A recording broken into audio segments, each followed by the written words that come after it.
Part 2. It wasn't much fun. The paint was awful and the paper got all wrinkly. Miss Bird made the paint by pouring different colored powders into different jars and mixing them with water. The paint didn't stick to the paper very well and it cracked. If it was windy when Tommy carried his picture home, the paint blew right off the paper. At least you get more than one piece of paper in kindergarten, his brother Joe said. When the art teacher comes, you only get one piece. Tommy knew that the art teacher came to the school every other Wednesday. He could tell she was an artist because she wore a blue smock over her dress and she always carried a big box of thick colored chalks. Once Tommy and Jeannie looked at the drawings that were hung up in the hallway. They were done by the first graders.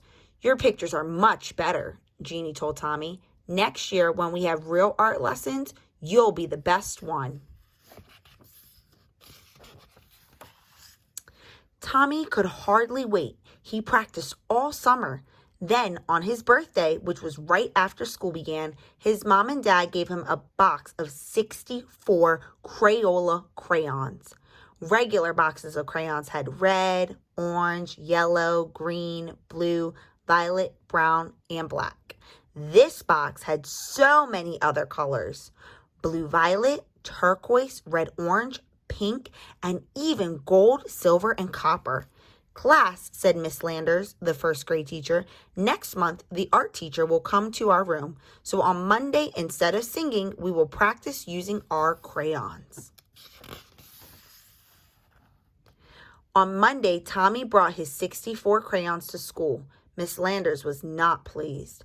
Everyone must use the same crayons, she said. School crayons. School crayons had only the same old 8 colors. As Miss Landers passed them out to the class, she said, "These crayons are school property, so do not break them, peel off the paper, or wear down the points." "How am I supposed to practice being an artist with school crayons?" Tommy asked Jack and Herbie. "That's enough, Tommy," Miss Landers said, "and I want you to take those birthday crayons home with you and leave them there." And Joe was right. They only got one piece of paper. Finally, the day of the art lesson came. Tommy could hardly sleep that night. The next morning, he hid the box of 64 crayons under his sweater and went off to school. He was ready.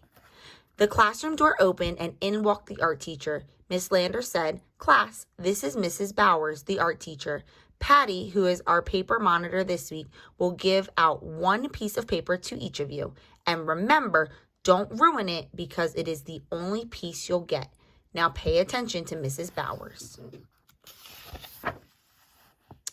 "Class," Mrs. Bowers began, "because Thanksgiving is not too far away, we will learn to draw a pilgrim man, a pilgrim woman, and a turkey. Watch carefully and copy me." Copy? Copy?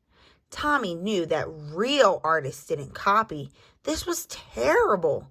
This was supposed to be a real art lesson. He folded his arms and just sat there. "Now what's the matter?"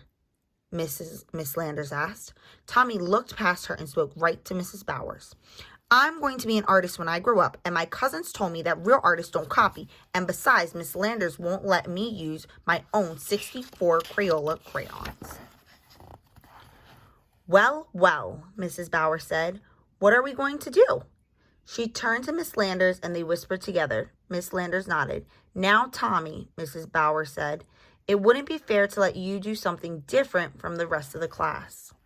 "But I have an idea. If you draw the pilgrim man and woman and the turkey, and if there's any time left, I'll give you another piece of paper and you can do your own picture with your own crayons. Can you do that?"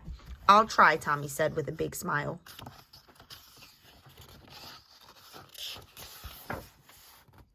And he did. And he did.